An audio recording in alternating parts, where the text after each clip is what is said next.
We are here live for another Mike Speaks on location at Amici Restaurant. Amici Restaurant, Billy.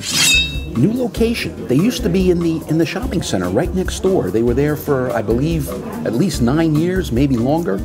And the owner, a young man by the name of Alex, recently moved to this spot about 2 weeks ago, he tells us. Very beautiful. And beautiful, beautiful setup. I've never been to his spot, his restaurant, when it was at the prior spot. I'm happy to give it a try today. We ordered some appetizers that Norman had actually recommended. We got some Calamari Fritti, which for you non-Italians is fried calamari. And we got the little Antipasto Amici, which again, for you non-Italians, is some lunch meat and tomatoes and various things. Calamari, man. Lightly breaded and browned. A little tomato sauce on the side. Delicious. It's very, very tender. What you got to be careful of with a little calamari fritti is if it's too chewy. This is not. This is very, very tender. Top quality stuff going on here. I am on a mission to try fried calamari in every possible restaurant and other place I can find. I'm not anywhere near complete yet, but this is outstanding. Let's dig into that antipasto. You see that, Norman? I'm gonna grab a little, what looks like a little piece of super sod and cheese and maybe a little tomato. That looks like a nice Jersey tomato. That looks like a nice Jersey tomato, boy. Oh, looks like they gave you some blue cheese and mozzarella. Blue cheese. I tell you, that's a little unusual for me. I don't know if I've ever seen blue cheese on an antipasto. I'm a big fan of blue cheese. I like a nice blue cheese. Did you see there's an artichoke heart on that plate too? Big fan of artichoke hearts. Well, Bill, you know what they say. They might choke Artie, but they ain't gonna choke Mikey.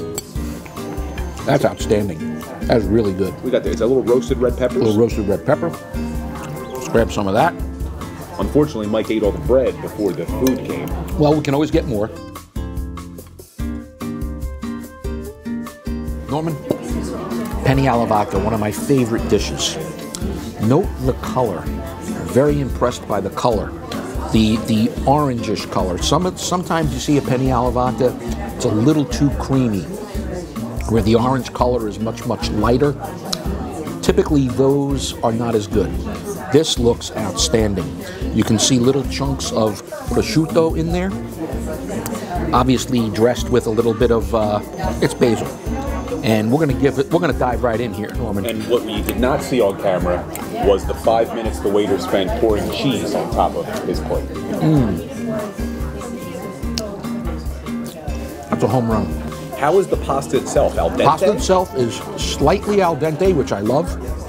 For our viewers who don't know what that means, what does al dente mean? We don't have any viewers who don't know what that means. All our viewers are educated people.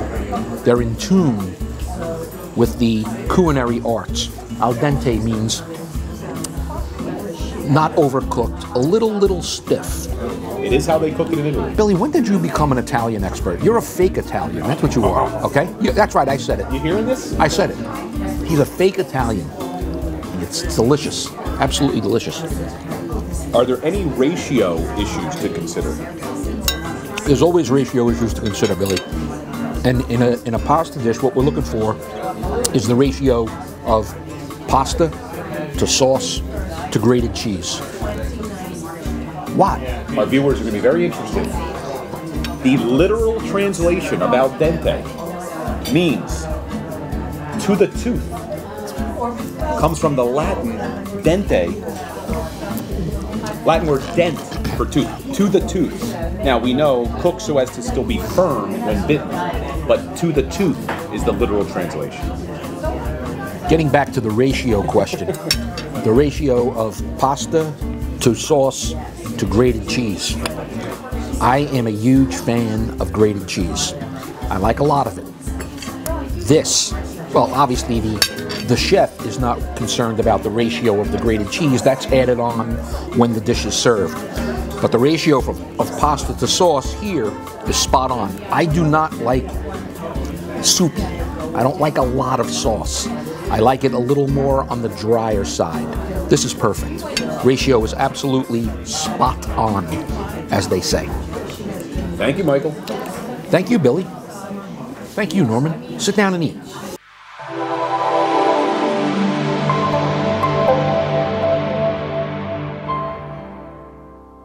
What's the difference between an artichoke and an artichoke heart? That is the stupidest question I've ever heard. It's the artichoke heart is the heart of the artichoke, the center, right in there. I almost hit my microphone. And what part is the artichoke itself? It's all part of. They're all. What I've noticed is that the artichoke heart does not affect the smell of your pea, similar to the way the artichoke does. No, you're thinking about asparagus. Oh, No. Cut that, Norman. Cut that. What's what? The difference between tomato sauce and marinara. The difference between tomato sauce and marinara sauce? Nothing. Now, the difference between marinara sauce and gravy. Gravy is cooked with meatballs, rajoles.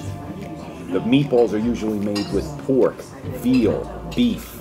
Allow the gravy to cook with the meatballs, not tomato sauce. Marinara has no meat in the sauce. Gravy has meat in the sauce. You buying that, Alex?